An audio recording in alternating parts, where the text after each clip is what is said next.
Indonesia sangat kental dan dekat apa yang umum disebut sebagai tapasya atau tapa. Hal ini merujuk kepada lelaku yang ekstrim untuk menyenangkan Tuhan. Kita begitu menghargai kisah-kisah luar biasa yang telah diceritakan oleh guru, orang tua, teman dan sebuah perkumpulan, tentang kehebatan seseorang yang telah menyelesaikan pertapaannya.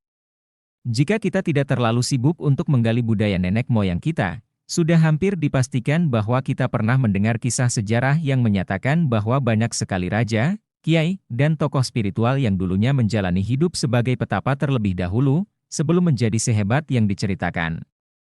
Salah satu kisah tentang pertapaan yang paling populer di tanah Jawa adalah kisah Sunan Kalijaga, yang konon telah menjalani pertapaan di dalam Gua Langsi yang dipercaya dijadikan sebagai tempat berdiskusi dengan sunan-sunan yang lain. Kebanyakan dari kita mengagumi ritual ini karena tertarik pada apa yang mungkin bisa kita dapat, seperti kesaktian atau karomah dan semacamnya.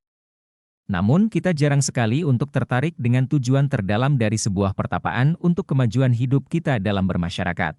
Jadi mari kita selami kebijaksanaan para pertapa yang begitu hebat ini. Kita mungkin harus mulai terpesona dengan para pertapa karena mereka adalah gambaran diri kita jika kita belajar menjadi lebih berani. Mereka telah menemukan keberanian untuk menjadi tidak biasa. Mereka telah berhenti mengandalkan penghargaan dari luar untuk menghargai diri mereka sendiri dengan baik. Mereka begitu hebat dan mandiri dalam hidup karena mereka bebas. Tampil sebagai sosok soliter adalah pernyataan keberanian yang radikal. Ketika kebanyakan orang berusaha keras untuk mendapatkan validasi dan persetujuan dari orang lain, pertapa dengan gagah berani memilih jalannya sendiri. Mereka menghadapi risiko penolakan dan pengucilan sosial, tetapi pada saat yang sama, mereka memperoleh kebebasan sejati yang jarang kita rasakan dalam kehidupan modern yang semakin terhubung dan tergantung pada pandangan orang lain. Pilihan untuk hidup sendiri dengan sengaja mengisyaratkan pemahaman mendalam tentang nilai diri dan hubungan manusia dengan alam.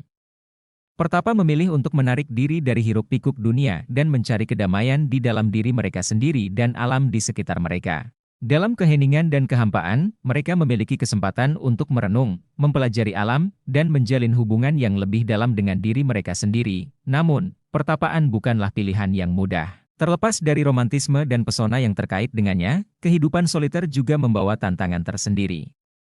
Pertapa mungkin menghadapi kesepian yang mendalam, pertentangan dengan kebutuhan manusiawi untuk hubungan sosial, dan pertempuran internal dengan pikiran dan emosi mereka sendiri. Tapi hebatnya, mereka melalui perjalanan ini dengan tekad yang kuat dan menemukan kekuatan baru dalam kesendirian mereka, dalam kehidupan yang sering menuntut kita untuk bergerak cepat dan mendapatkan banyak hal.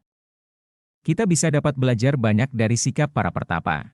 Meskipun kita tidak harus memutuskan untuk hidup dalam kesendirian yang ekstrim, kita dapat mengambil hikmah dari nilai-nilai yang mereka pegang.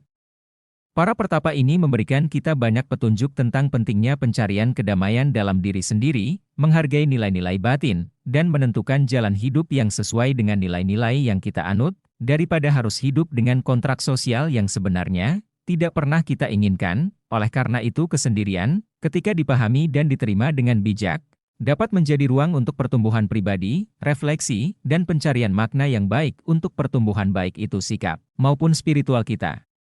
Melalui keberanian untuk menghadapi ketidakbiasaan dan menemukan nilai diri sendiri, kita pun dapat mencapai kebebasan yang sesungguhnya dalam menjalani kehidupan ini. Salam positif.